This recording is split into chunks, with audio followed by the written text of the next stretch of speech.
Hey everyone, Josh Peck here. Something important has come up that I would like to talk to you about briefly. As some of you already know, my son Nathan was diagnosed with leukemia at the age of 5.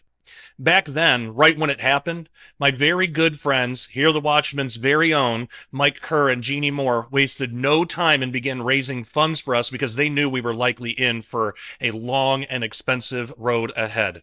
Well, they were absolutely right. But because of their fast action and the generosity of everyone who prayed and supported us, Nathan was able to go into total remission a few years later. Praise God. Well, he is now 11 years old, and as of about 2 weeks ago from the time of this recording, his leukemia symptoms returned. We took him to a doctor who took one look at him and told us it was leukemia. His symptoms became so severe that we had to rush him into the hospital as he was basically at death's door. Thankfully, they were able to take him in immediately and start running tests. At this time, my wife Christina and I used social media to tell everyone what had happened and to ask for prayer.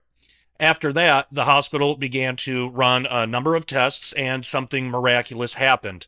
They actually couldn't find any sign of cancer anymore. Now, we of course were overjoyed and took to social media to spread the news. However, while that was definitely a cause for celebration, we weren't out of the woods yet. Nathan still had a mystery illness that the doctors couldn't explain. Not only were they baffled by the lack of cancer, which I attest is a miraculous and direct answer to prayer, but they were also confused by his other symptoms that are still present. At the time of this recording, Nathan is still in the hospital going through multiple daily tests and surgeries to try to figure out what is going on with him. While we're incredibly thankful that, at least for now, there doesn't seem to be any cancer, we are still aware of the fact that he is still hurting, he is still sick, and we still don't have all the answers.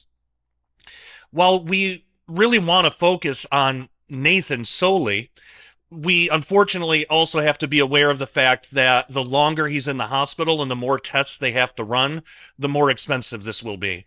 And our bank account is unlikely to hold out if we're on our own. Obviously, the most important thing you can do is pray. Pray for Nathan's health and for the continued wisdom and guidance of the hospital staff treating him.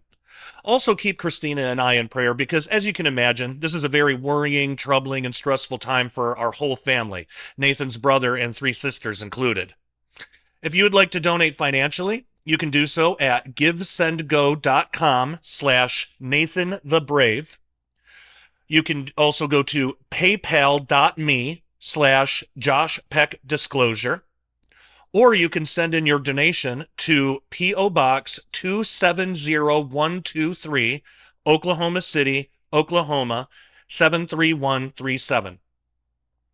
I have to be honest, I really don't like asking for money, and I don't like that our system is set up this way, but at the same time, this is for the life of my son, and there isn't anything that I wouldn't do for my son, as any of you with children of your own can probably understand. A few days ago, we received a very rough estimate on how much all these tests and everything the hospital is doing is going to cost after the little bit that insurance covers, and my goodness. I don't want to get into specific numbers, but it's absolutely insane, and we wouldn't come close to being able to pay for it without your generosity. And that's not even counting the continued care that he's going to need after he's released, which is not covered by insurance at all. When we set our goal for how much we thought we would need on Give, Send, Go, it was really just a guess. And as it turns out, that even that might not be enough to cover everything. So if donations exceed our goal on Give, Send, Go, praise God, because Nathan is going to need it. So if you go to our Give, Send, Go and see that our goal is met, don't let that deter you from donating anyway if God is leading you to do so. Every little bit helps, and we have no idea how long Nathan's illness, whatever it turns out to be, will last. There's still a lot we don't know about how all this is going to play out, but whatever happens, we trust in the Lord. We also gently and kindly ask to please refrain from sending us medical suggestions. We know your heart's in the right place, but we already have a team working with Nathan and his specific blood type and other physical attributes that are not public knowledge. Thank you so much for your prayers, for your support, and for your generosity. Take care, and God bless. Hey everybody, Josh Peck here. Hope you are doing well. Wanted to talk about something we haven't talked about in quite a while. And this is important because we got a lot of new subscribers to the channel that may not have heard this. But this is really cool. So, um, for those not familiar, the book of Enoch opens with this: the words of the blessing of Enoch, wherewith be blessed the elect and righteous, who will be living in the day of tribulation, when all the wicked and godless are to be removed. And he took up his parable and said, Enoch, a righteous man, whose eyes were opened by God, saw the vision of the Holy One in the heavens, which the angel showed me. And from them I heard everything, and from them I understood as I saw, but not for this generation, but for a remote one, which is for to come. So that's First Enoch 1 through 3a. So, um, the book of Enoch opens by saying that this book is not for the generation it was written in, but for a future one that's going to have to go through living in the day of tribulation, that it says. So, on this channel, we talk a lot about Bible prophecy and the end times, the last days. Are we living in those days? Are we living in the birth pangs right before the tribulation? And I think this is another piece of the puzzle because the book of Enoch was found with the Dead Sea Scrolls in the 1940s. We did have an Ethiopic version of it before that, but we didn't know if it was if it was accurate or if it was made up, basically. But when we found the Dead Sea Scrolls, we were able to compare it and see that the Ethiopic one was pretty accurate. But even though the Book of Enoch was found in the Dead Sea Scrolls in the 40s, it wasn't really translated and made available to the general public till sometime around the 1990s, somewhere around there. And even then, though, there were parts of the Essene calendar system that's talked about in the Book of Enoch that weren't fully understood until around 2017 or 2018. And so now we have the last piece of the Enochian puzzle, which tells us that since we can finally understand the whole thing, that we're living in, or at least very close to, that time that the Book of Enoch was written for, if we believe it to be accurate. Now, I have talked a lot about the idea of 2,000-year ages from the Essenes and the Dead Sea Scrolls. I talk a lot about that in my books, my two-volume set, Forgotten Prophecies of the Dead Sea Scrolls, and I have lots of videos on that. We're going to be talking about something a little different from the Book of Enoch, which is kind of a different way, a different way of looking at um, the 7,000 years of totality that the Essenes believed was creation or human history or however you want to phrase it. Before we get to that, though, if you could, please subscribe and click the bell to turn on notifications. That way you know whenever I put up a new video. And it's the best way to support this channel on YouTube. And also, if you want the notes to this, uh, and they're not just like bullet point notes. I basically write a script and then I write it like an article or like a blog post, and then I use that to make the videos. So if you want that, that has all the information and everything, you can go to dailyrenegade.com and get a membership. By the way, if you get the membership, you get this full video, plus all the full videos that we do that aren't available on YouTube or anywhere else, because of censorship issues. But you can go get a subscription to dailyrenegade.com, and you'll be able to download a PDF that has all of these notes, and then that's yours to keep. If you don't want to download a PDF, you can go to joshpeck.substack.com, and that's the official Daily Renegade blog and podcast. So you'll have a blog article that has the exact same thing, but you also have access to the audio only podcast. um, and so that way, if you don't want a video and you just want to listen to it while you're driving in the car or, doing chores around the house or whatever, you have access to that. I think the best thing to do is just get both, best of both worlds. Then you have access to everything. DailyRenegade.com also has a community tab where all of us like-minded believers can fellowship and talk with one another and trade theories around, and you can talk about whatever you want without fear of censorship. So all of the links to all of that is in the description below. Now, So, along with the Essene calendar and the ancient understanding of ages that I outline in my two volume book set, Forgotten Prophecies of the Dead Sea Scrolls, the Book of Enoch provides us with another way of measuring time. And this is not as much of a calendar as it is like a prophetic formula. And it's really interesting and it's really, really accurate. So I'm really excited to talk about this today because I know a lot of you, unless you've been with me a long time, a lot of you haven't heard this. And if you have heard this before, then this is a good refresher. But this formula, um, uh, it does encompass the entire 7,000 years of human history. So the Essenes, who were the writers and keepers of the Dead Sea Scrolls in the time of Jesus, they believed in a complete calendar from creation to the new creation, new heavens, new earth. That time was going to be 7,000 years.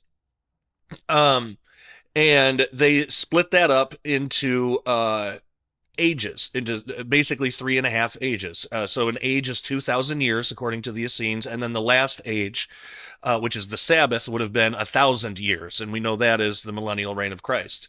So they talked about this in the Dead Sea Scrolls and stuff. And a lot of that calendar system comes from the Book of Enoch, but there are other there is another place in the Book of Enoch that splits up the 7,000 years a little differently. Again, not as a calendar, but just as a prophecy. So, now with the idea of 2,000 year ages, and I do lay it all out in the book, we've had to pull from other sources to actually get that. It is consistent with the Dead Sea Scrolls, but the Dead Sea Scrolls that would have talked about that are extremely damaged.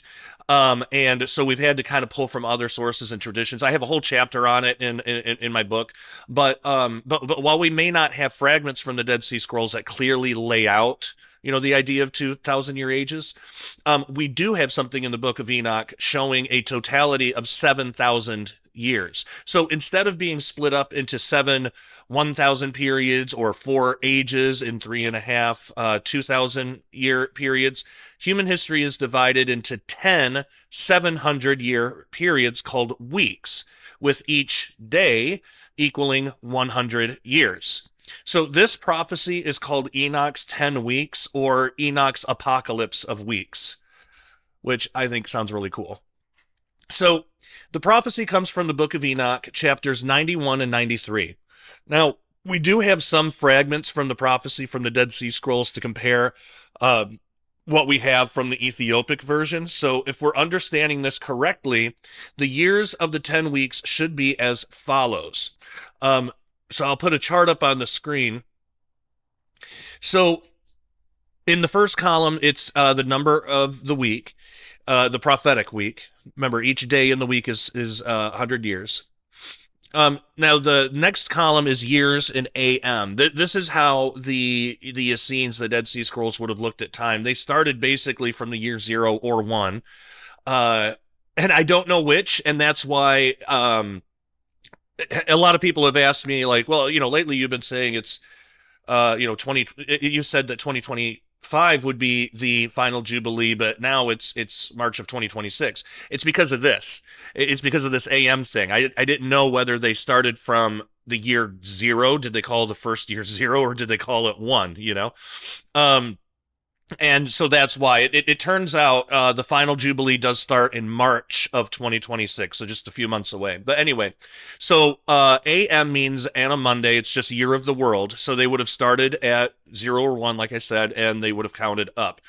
Now we have BC and AD, and that's that third column there. So that tells us in the way that we measure time, something like how we would recognize it, how we would be familiar with. So the third column is years BC and AD, and then the fourth, the final column, is the chapter and verse that you find the prophecy for each of these weeks. So it starts off, week number 1 is from 0 to 700 AM, so that would be 3925 to 3225 BC, and we get that from Enoch 93 verse 3. And so on and so forth. You can look through the whole thing. But what's interesting is if you look at the 9th and 10th weeks. So week 9 is according to the way they would have measured years, it's 5600 to 6300. But for us, it would be AD 1675 to 2375. Now you might think, wow, that's really far away. But remember, these weeks are only 700-year periods. So this last week would be from 1675 to 2375, but somewhere in there, the millennium would have already started. Because the next one is 6300 to 7000, right? So that's less than 100. That's less than 1,000 years. So we're gonna get into all of that, but I just wanted you to take a look at that. So that's the chart. Again, I have the whole chart in that PDF, or if you want to get the PDF. Now, what's amazing about this prophecy is its really astounding accuracy. Now, while we don't have the complete prophecy in the Dead Sea Scrolls, we have enough to compare it to the Ethiopic version of Enoch, and they match considerably well. So, if the parts that we have match, then it stands to reason that the rest would match as well. Because for the translators of the Ethiopic version to invent the prophecy, they would have had to know exactly what parts would be discovered among the Dead Sea Scrolls, what parts would be lost to time and degradation. I don't see any way that would be possible. Hey, everyone.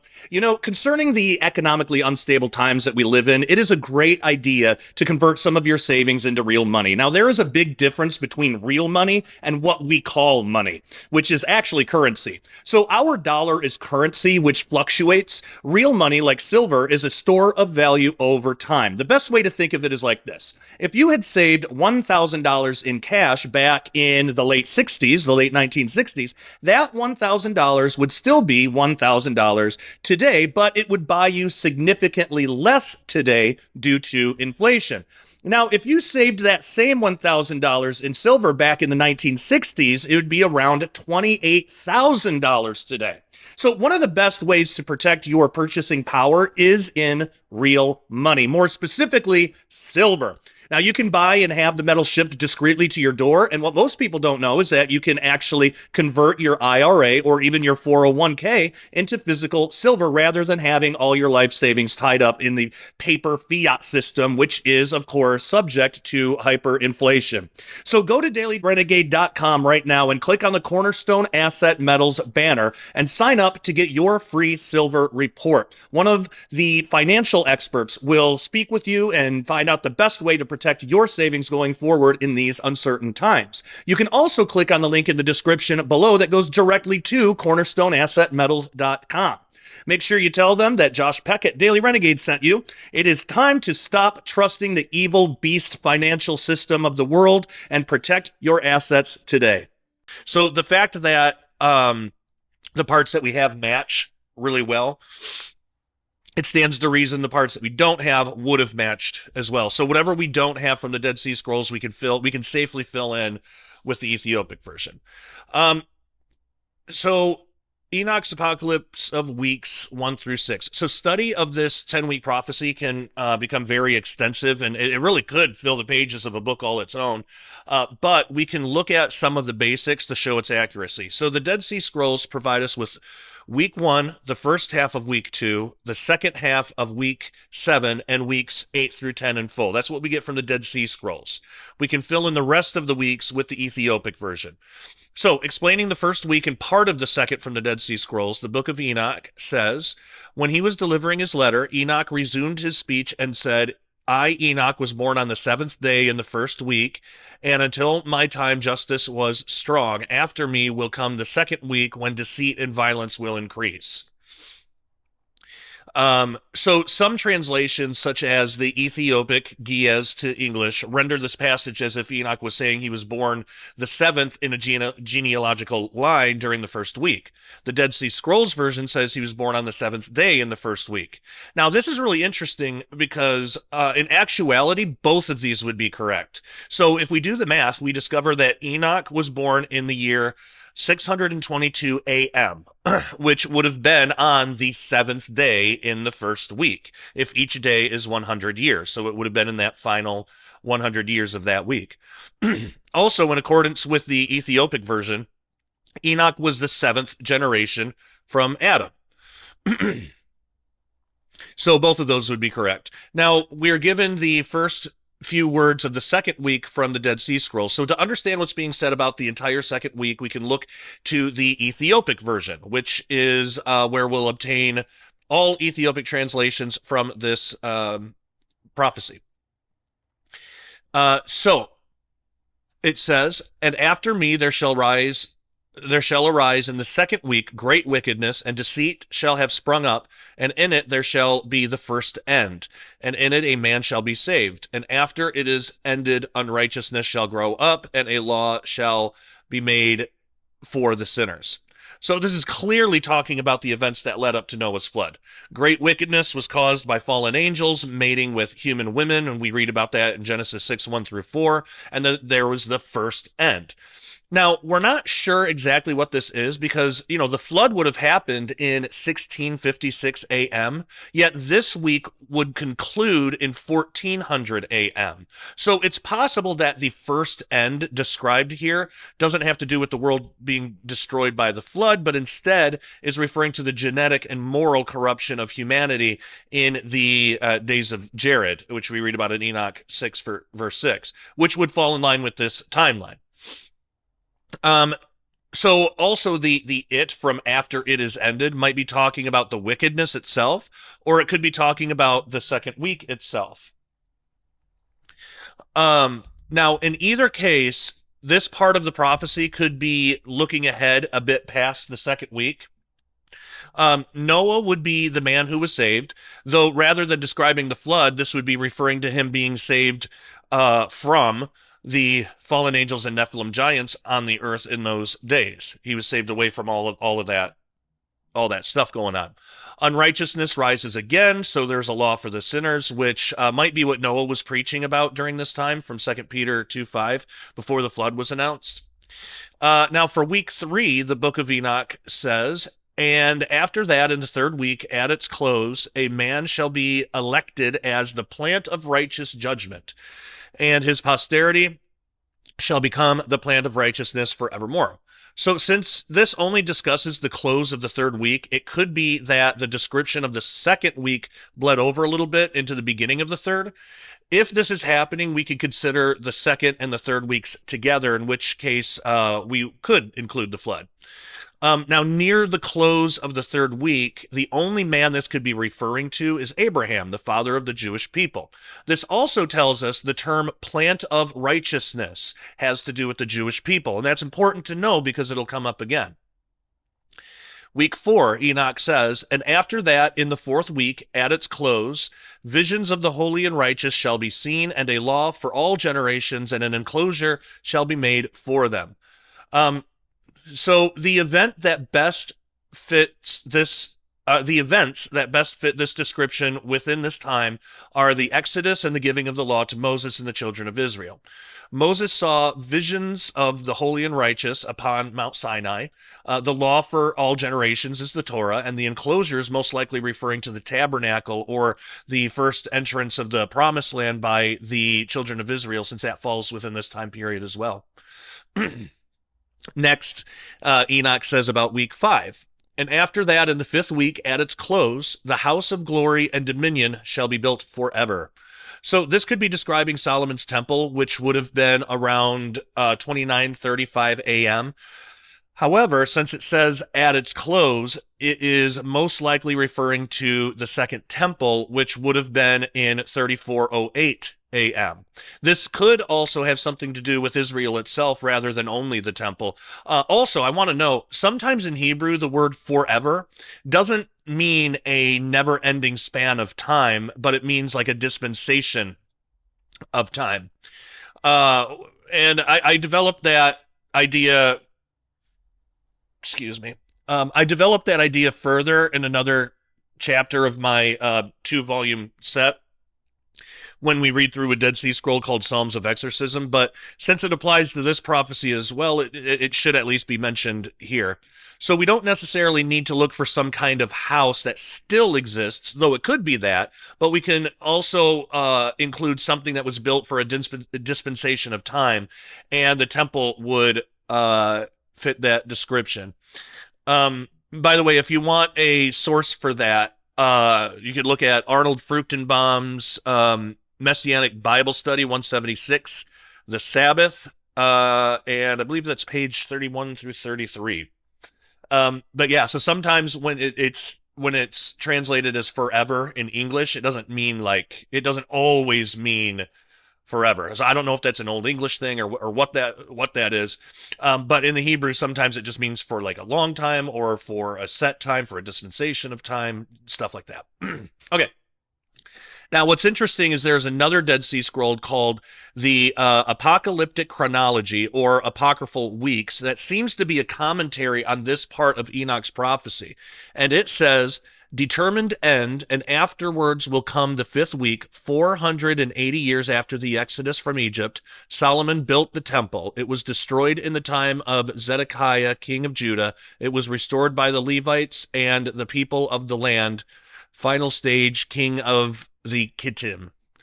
And Kittim, if I remember right, was Rome, according to the way that the Dead Sea Scrolls, the commentators would talk about it. But that's from Apocalyptic Chronology. Now, while there's not much here, we can pull a couple of details. So in his book, Ancient Prophecies from the Dead Sea Scrolls, author Dr. Ken Johnson provides his commentary. By the way, he wrote the foreword to my 2-volume set as well. Me and Ken are really good friends. But he writes, this is thought to be a commentary on Enoch's 10 weeks prophecy from Enoch 93. The fifth week was 1125 to 425 BC. The Essenes understood that the Romans, Kittim, would destroy the Jerusalem temple. We see also in Daniel 11:33 that the Romans would burn down the Jerusalem temple. All right, so a big shout out to Dr. Ken Johnson for that. Okay, moving on. So concerning week 6, Enoch says, and after that, in the 6th week, all who live in it shall be blinded, and the hearts of all of them shall godlessly forsake wisdom, and in it a man shall ascend, and at its close the house of dominion shall be burnt with fire, and the whole race of the chosen root shall be dispersed. Now, this is where it gets really interesting. So remember, the Dead Sea Scrolls were written at least 100 or 200 years before Christ, some probably longer. But it's at least 100 or 200 years before Christ. Now, it might be easy to invent everything before the 6th week. However, the Qumran community would have had the Book of Enoch prior to the birth of Christ, prior to the destruction of the temple, and prior to the scattering of the Jewish people among the nations. Yet, as we can plainly see, this is what's being described in week 6. This is also where we make the switch from BC to AD in our current system of recording years. All right, Enoch's Apocalypse of week 7. So next, and probably the most difficult to identify, and it required its own section in my 2-volume set, was week 7. So the Ethiopic version says, and after that in the 7th week shall an apostate generation arise, and many shall be its deeds, and all its deeds shall be apostate. And at its close shall be elected the elect righteous of the eternal plant of righteousness to receive sevenfold instruction concerning all his creation. Now what we have from the Dead Sea Scroll version says this, but all their deeds will be at fault. At its close, the chosen ones will be selected as witnesses of the justice from the plant of everlasting justice.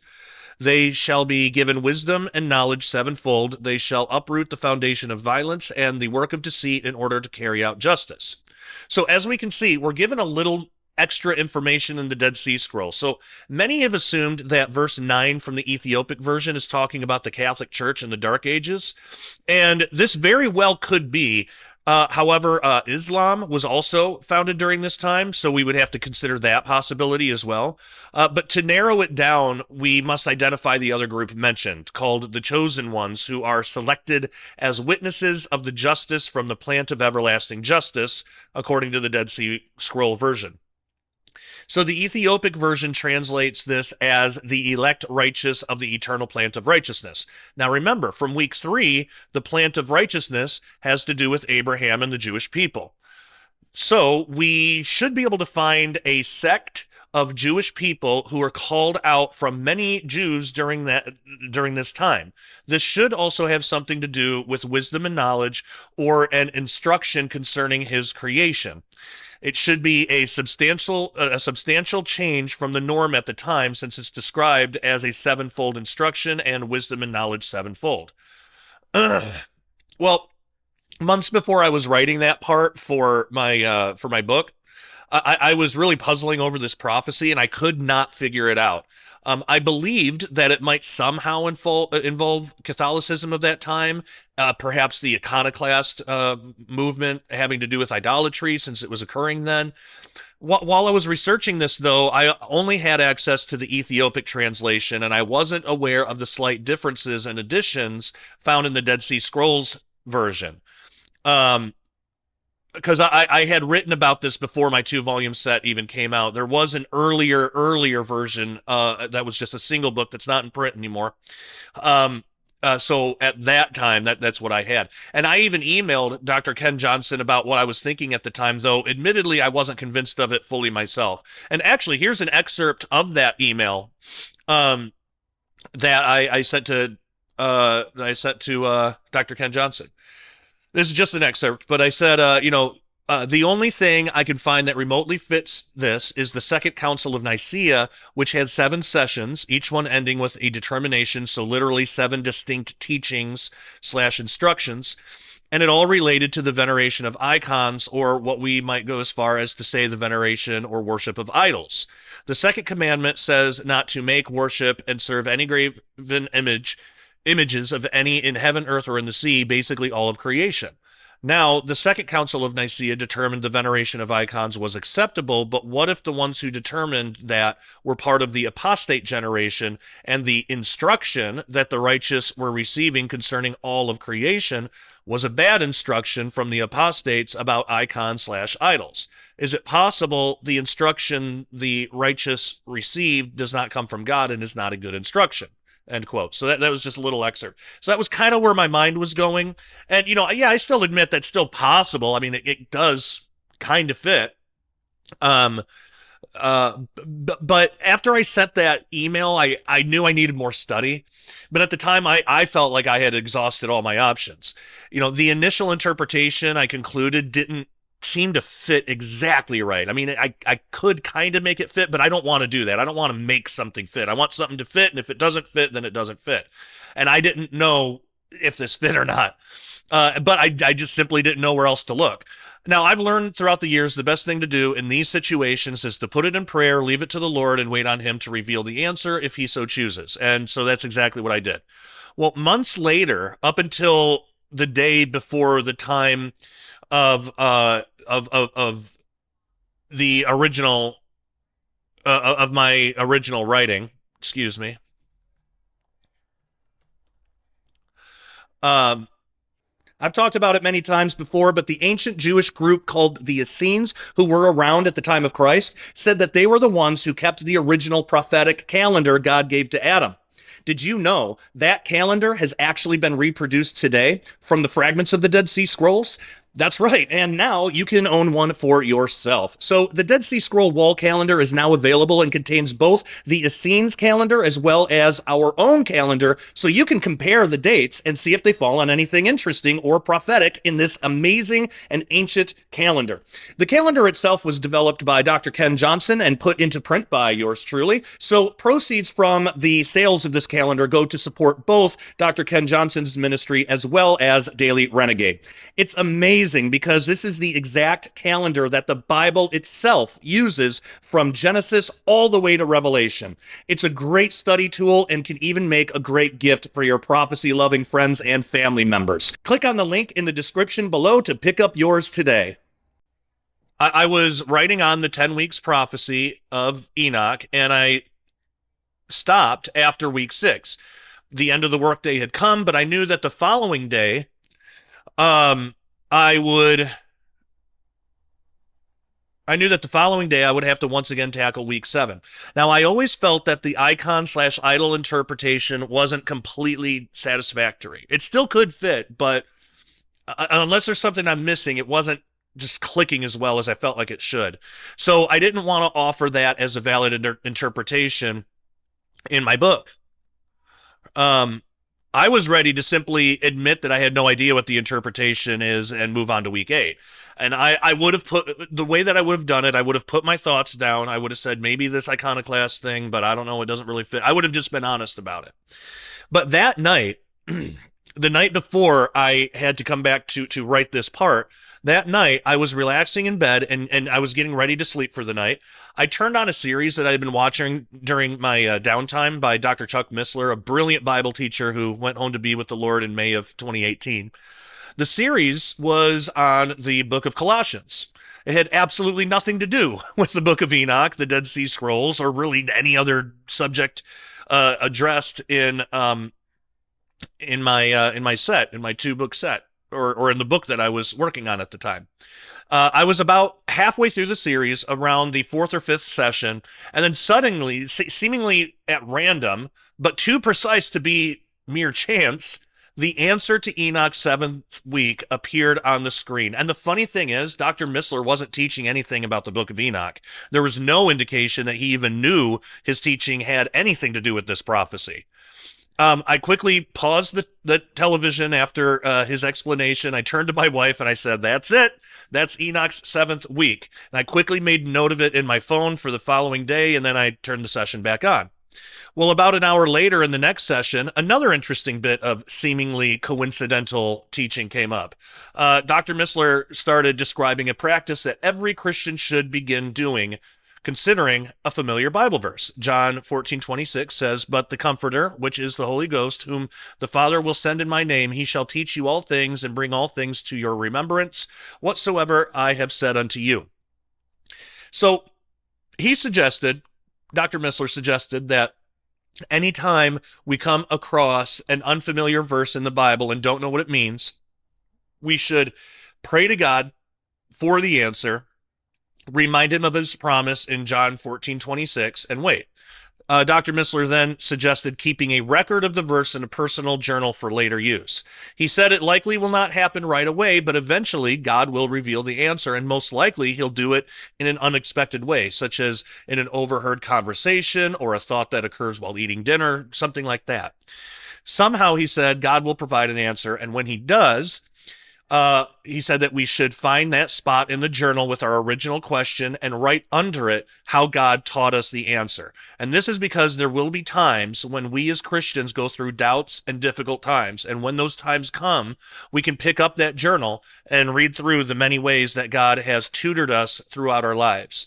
Well, unbeknownst to Dr. Missler, he just happened to say this right after he inadvertently gave me the answer to a question I had been spending months trying to find. Um, Now, Dr. Missler recorded those sessions over a decade before God used them in my life, and as I'm sure he has used them in various ways throughout an untold number of lives since the time of their recording. And you can find those for free on YouTube, and you should definitely watch all of them. They're great. But because of this, I decided to take Dr. Missler's advice and record this story in my book, hoping that it will not only be an encouragement to me should I ever run into my own seasons of doubt, but so that it can encourage others as well. You know, we may not always be able to recognize how God is teaching us throughout our lives, but we can be assured that He is. We also may never know how God is working through our lives for the benefit of other people, but we can be certain that if we follow His desires rather than our own, He can use that obedience in amazing and really impactful ways. So, what Dr. Missler was discussing was the history of the Karaite Jewish movement. So he was explaining how they were formed and what they stood for. And I realized this was an excellent fit to week 7 of Enoch's prophecy. Um, I find it funny that I had I find it funny that I had briefly mentioned a possible connection with the Karaite Jews and Sadducees in a previous chapter of my book, which from the time of that current writing, I had written weeks before that. Had I continued that trail, I might have come to the answer of Enoch's seventh week back then, but the Lord has his perfect timing for everything. If I would have learned it back then, I wouldn't have this awesome Chuck Missler story to tell. Now, there is some debate as to when Karaite Judaism first sprung up, but most agree it gained a substantial foothold somewhere between the 7th and 9th centuries, which would fit perfectly within the time frame of Enoch's seventh week. As one online publication words it, quote, led by a Nasi prince claiming Davidic lineage, the Karaites attracted many scholars of distinction in biblical exegesis, law, Hebrew lexicography, and philosophy.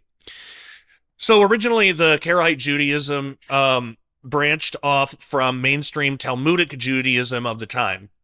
They absolutely rejected the notion of the oral Torah. Instead, they preferred to recognize the written Torah as the supreme authority in religious law and theology, even borrowing some of their traditions and interpretations from the Essenes, among other ancient Jewish groups. And it's also believed that Karaite Judaism formed as a reaction to the rise of Islam. So this leaves us with a couple of options for how to possibly interpret week 7.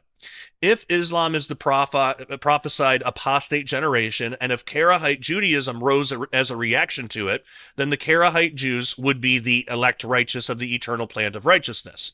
Now, this wouldn't mean that they themselves were righteous in the sense of following Christ or anything like that. Rather, compared to what Jews in general, plant of righteousness, were doing by following the mainstream precepts of Judaism, elevating oral Torah and the Talmud above the Torah, the Karahites would be the called out ones elected to resist Islam, to go back to Torah only, and through that receive their sevenfold wisdom and knowledge.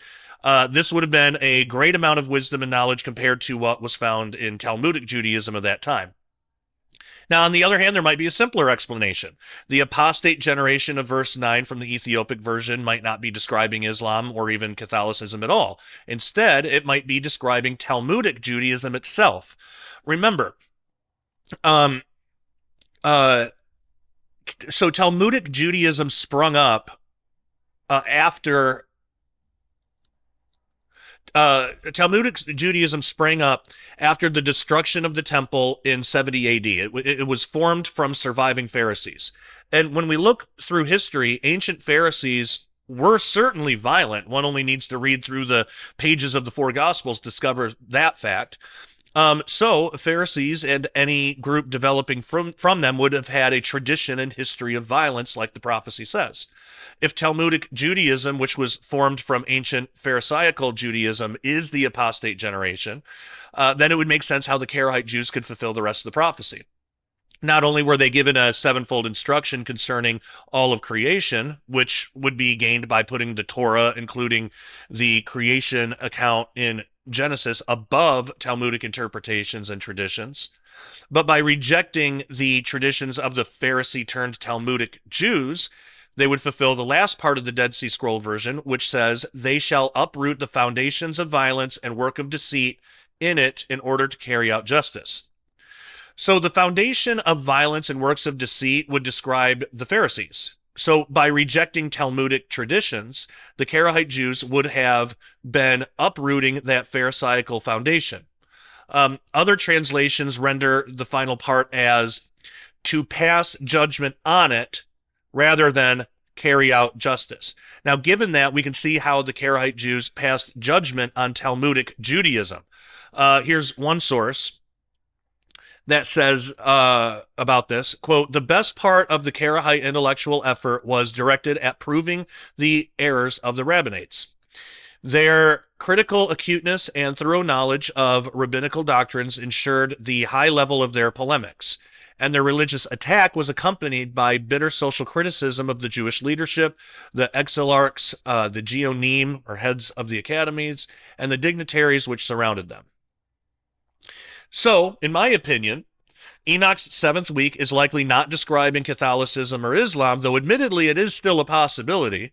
But instead, I believe it's far more likely that the entire seventh week is regarding the rise of Karaite Judaism, elect righteous of the eternal plant of righteousness, or called out ones from mainstream Judaism, which God used to pass judgment against Talmudic Judaism, the apostate generation. And he did this by offering Karaite Jews a sevenfold instruction, wisdom, and knowledge through the Torah instead of Talmudic tradition. And that word sevenfold, that could just mean complete, because all throughout the Bible, the word seven is like it is a literal number, but it also represents like completion. And when you look at the Bible itself, that's complete. The Torah itself is complete. You don't need oral Torah and Talmudic stuff to understand it. One of the hottest subjects in Christian circles today are the shocking revelations coming from the Dead Sea Scrolls and their unique calendar. It seems like they knew more about the arrival of the Messiah than most Christians do today. His arrival did not catch them by surprise. They even knew the exact year of his arrival. Since their calendar got it right the first time, what does it have to say about the timing of the Messiah's next arrival? Why are the years 2025 and 2026 so interesting prophetically? Well, get ready for two highly anticipated, groundbreaking books on the Dead Sea Scrolls from yours truly. Forgotten Prophecies of the Dead Sea Scrolls, Unlocking the Final Jubilee of the Church Age is available now in 2 volumes, representing almost 700 pages of research on this fascinating subject that has people talking and wondering if we really are living in the final days of human history. Volume 1, which I have right here, delves into the enigmatic Jewish sect called the Essenes and their amazingly accurate prophetic calendars. Volume 2 explores new feasts and festivals that the Essenes observed and their prophetic significance, as well as tying everything together into a coherent prophetic timeline from the foundation of the book of Revelation. Well, according to ancient texts that contain completely accurate prophecies to date, we are on the precipice of entering the final jubilee of the church age. So who could have known how much influence the writings that this mysterious group of prophets inscribes hundreds of years before Christ would have on our understanding of end times prophecy? Well, as it turns out, much of what we've been taught about Israel in the first century is incomplete. There were, in fact, Jewish believers who knew exactly what to expect in his first coming, that he would be God in the flesh and that he would die for our sins. If they accurately predicted the first arrival of the Jewish Messiah, what did they have to say about his soon return? The revelations found within these books have never been uncovered before, and they affect each and every one of us today. So click on the links in the description below or head on over to prophecywatchers.com to get your copies of my new 2-volume book set today. So, in fact, we can even see historically that Karaite Jews, because they were so different and set apart, they actually enjoyed protections that the Talmudic Jews did not. So it's possible that this was part of a judgment from God against Talmudic Judaism in a similar way that the destruction of the temple was a judgment against the Pharisees and Sadducees. So deciding to go back to the Torah and rejecting Talmudic tradition could have been enough for the Karaite Jews to escape this judgment. So in my opinion, the theological battle between Talmudic and Karaite Judaism seems to be the most likely fulfillment of Enoch's 7th week. So with that, let's move on to week 8. So now that the mystery of the 7th week has been uncovered, we can move to the 8th. The Ethiopic version says, "And after that there shall be another, the 8th week, that of righteousness, and a sword shall be given to it, that a righteous judgment may be executed on the oppressors, and sinners shall be delivered into the hands of the righteous. And at its close they shall acquire houses through their righteousness, and a house shall be built for the great king in glory forevermore." The Dead Sea Scroll version says it like this: "After this, the 8th week will come, the one of justice, in which a sword will be given to all the just for them to carry out just judgment against the wicked, who will be delivered into their hands. At its close, they will gain riches and justice, and there will be built the temple of the kingship of the Great One in his magnificence for all eternal generations. Okay, so as we can see, these traditions are very similar. We have the Crusades during this time, in which, at least in part, European Christians were fighting against the oppression of Muslims. The success of the First Crusade occurred in AD 1099, right at the beginning of Enoch's eighth week. Now, and it's amazing because remember again, this was we're way ahead where we know that this was already written. So this couldn't have been written after the fact. Now, to be clear, the accuracy of this prophecy wouldn't necessarily justify every action of every human being during the Crusades because it's such a contested and debated topic. Attempting to find out exactly what happened can be really challenging. Each modern and historical source seems to have its own bias. Especially today, sources try to paint the Crusades in either the best or the worst light possible. And it's entirely possible that God had his plans accomplished through this time, but fallible human beings took it much too far and began operating outside of the will of God. However, the prophecy of week 8 mentions the righteous. Can God consider sinful men as righteous? Well, of course, and this is one of the main tenets of Christianity. We are considered righteous not by our own acts, but by the blood of Jesus, which washes away all sin. It's not an excuse to sin. Rather, it's a remedy for the fallen state of man. So, in fact, as we discover when reading through the Bible, God has a habit of working through imperfect human beings. Lot, according to Genesis, was extremely carnal. He offered his daughters to a ravenous mob. We get that from Genesis 19, 1 through 11, and even entered into an incestuous such sexual relationship with his daughters after getting drunk. Genesis 19, 30 through 38. Yet, Lot was considered righteous by biblical standards. 2 Peter 2, 7 through 8 says, and if he rescued Lot, a righteous man in anguish over the debauched lifestyle of lawless men, for while he lived among them day after day, that righteous man was tormented in his righteous soul by the lawless deeds he saw and heard. Well, how can this be? Well, it's because our righteousness isn't measured by our actions, but by our faith. In the Old Testament, we see that Abraham's faith was credited to him as righteousness, Genesis 15:6. Today, the only difference between the believer and the unbeliever is the blood of Christ that washes away our sins. Because of that, we are considered righteous despite those sins. Now, the second part of the week 8 prophecy seems to be about the Protestant Reformation. Now, this is really interesting because in week 7, the Jewish people had their own type of rebellion against man-made traditions in favor of biblical text by itself. Near the end of week 8, Martin Luther rebelled against the Catholic Church and perpetuated a movement of Christianity that also rejected man-made traditions in favor of biblical text by itself. Isn't that amazing? Now, the temple or the houses in the prophecy likely refers to the body of Christ, since believers are described as temples in the Bible. So 1 Corinthians 6:19 says, what know ye not that your body is the temple of the Holy Ghost, which is in you, which ye have of God, which ye are not your own? And then 2 Corinthians 5, 1 through 3 says, for we know that if our earthly house, the tent we live in, is dismantled, we have a building from God, a house not built by human hands, that is eternal in the heavens. For in this earthly house we groan because we desire to put on our heavenly dwelling, if indeed after we put on our heavenly house, we will not be found naked. So when we put Christ first and truly follow him, we together become his temple. Each Christian becomes a house to the Lord. Winning souls to the Lord through faith instead of works can easily fulfill the part of the prophecy that says we Christians will acquire houses through their righteousness. The temple that is built for the Lord is the whole body of believers in Christ who trust in him for salvation rather than their own works. And again, this would have been written before Jesus, before they knew the salvation plan of Jesus. What better way to describe it if you don't know, what salvation through Jesus is going to be in the age of grace? If you're born before that, well, houses is a perfect way to describe it. And I believe that that's why it's described in the New Testament that way, to make that connection. Now, probably what you all been waiting for, Enoch's apocalypse of week 9, because we're in this week.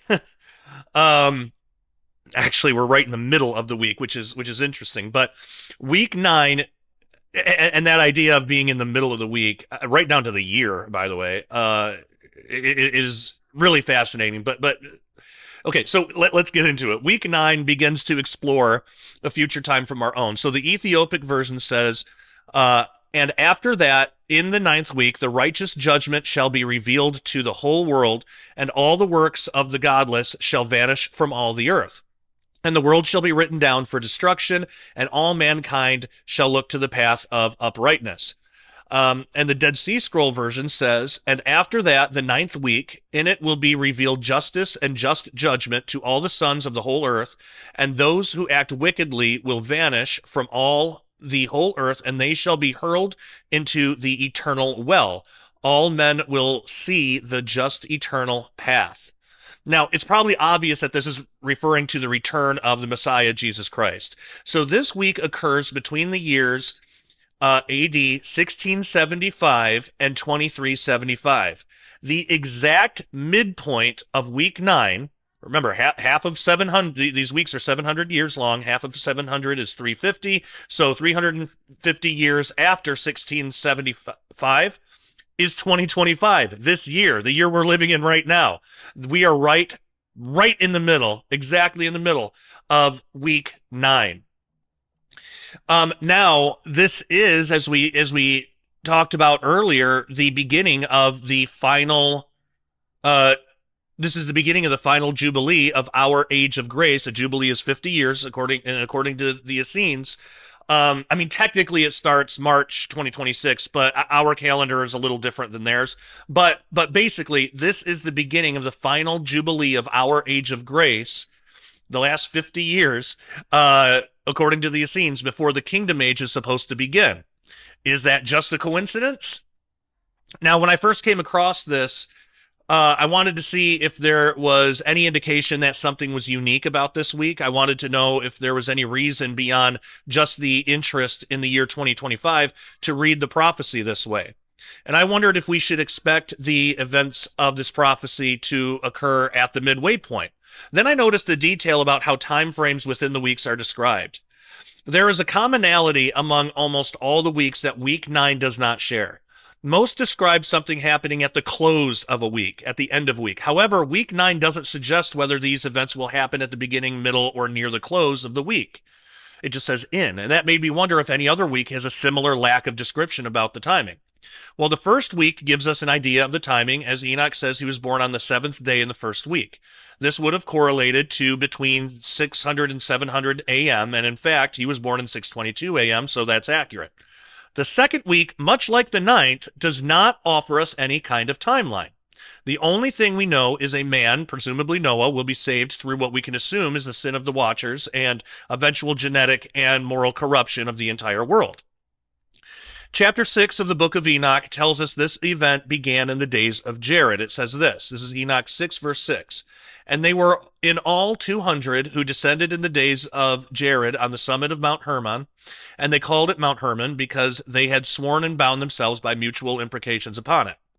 So the days of Jared would have been between the years 460 a.m. and 1422 a.m., since that is when Jared was born and died. We know the second week would be between 700 and 1400 a.m., so this fits in as well. Also, for a man to be saved in it, it stands to reason he would need to have already been born. Noah was born in 1056 a.m. Now, note that the halfway point between 700 and 1400 is 1050. The year 1050 a.m. is exactly the halfway point of week 2. Therefore, when we're not offered a description of a specific time, such as the close or the seventh day, we have something that seems to point to roughly the middle of the week in which was born Noah, the man who was saved. Weeks 3 through 8 all have something pointing to the end of the week with the phrase at its close. Week 9 doesn't contain a hint of the timing within the description of the week. It just says in. Which again, just like the second one, seems to be pointing to something happening in the middle.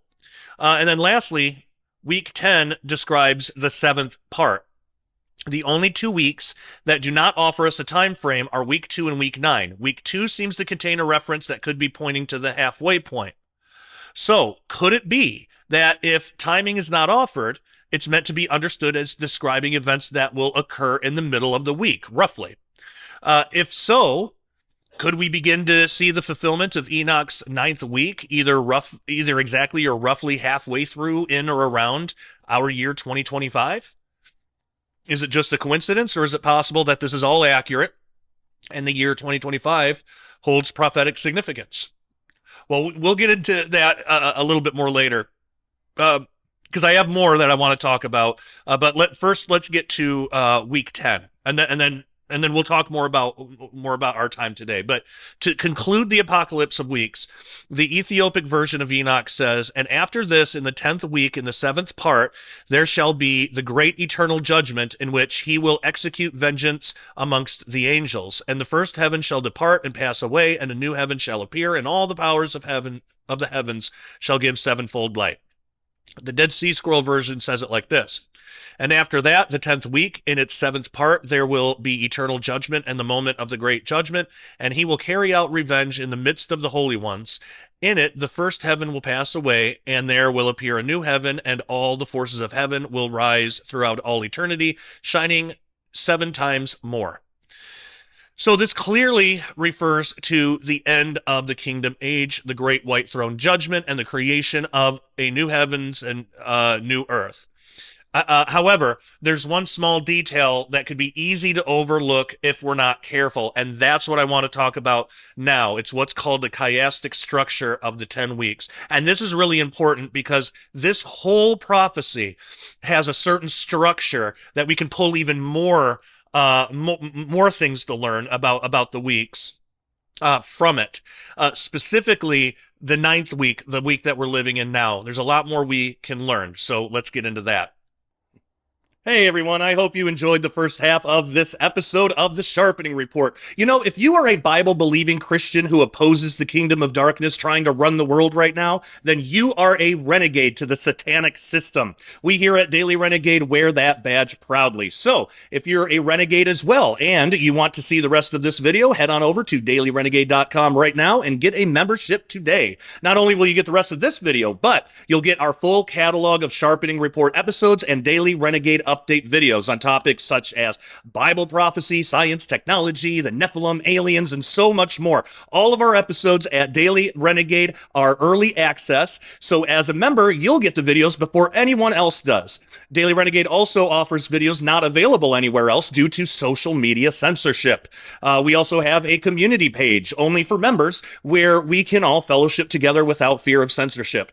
It's basically the best of Facebook and YouTube rolled into one without any of the garbage. Memberships are only $10 a month or $100 a year, and if you can do it, I suggest getting the $100 a year because it's cheaper in the long run, and essentially you get 2 months for free that way. So come join our family of renegades at dailyrenegade.com right now. The link is in the description below, and we'll see you there.